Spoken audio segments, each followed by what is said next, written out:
My fellow Americans, today I stand before you as a candidate for the presidency of the United States of America.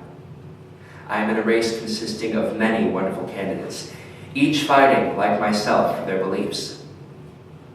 What I want to talk to you about today, and what will decide this election, is how my beliefs differ from those of my opponents, and why that makes me the best candidate for this position. I believe it is the right of the people of this nation to decide for themselves what they can and should do.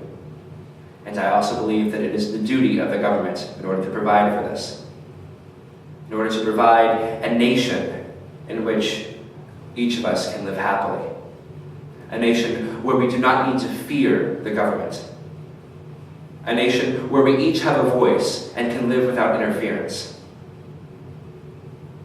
a nation for all of us.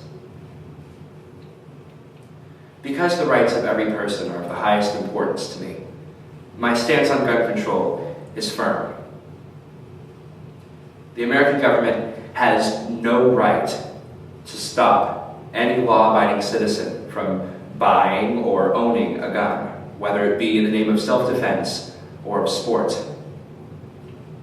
Of course, one role of the government is to protect its citizens, so the standard licensing and registration processes will still remain, so that those who abuse the right to own a firearm will be discovered and made to walk the halls of a courtroom for their actions.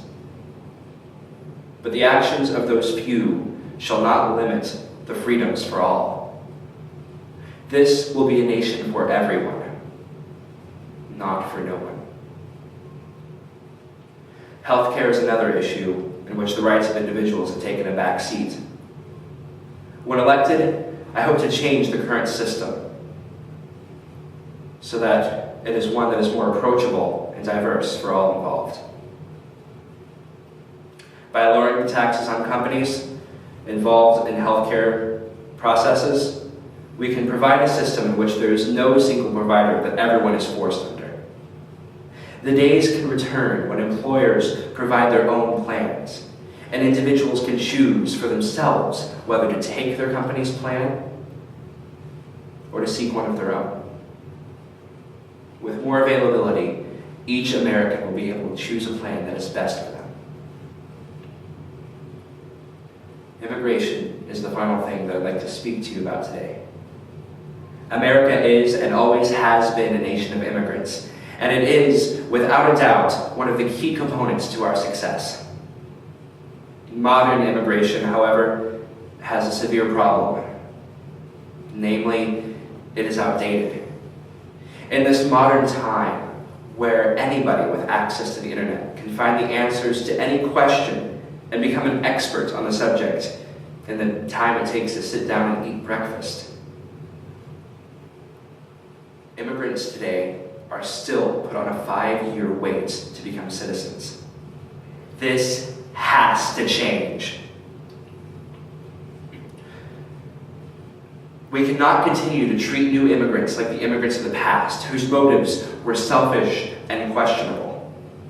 America is the nation for us all, no matter what country we were born in. The prosperity of America knows no boundaries. So, ladies and gentlemen, when you go to the ballot box to cast your vote for the President of the United States, vote for a rebirth of the American dream, in which every man and every woman has a right and a voice. Vote for the rebirth of the American ideals, in which every man and woman is important and vital for this nation's survival. Vote for the man who will work for you, in and outside of the White House. Vote for Austin Tyson. Vote for us all.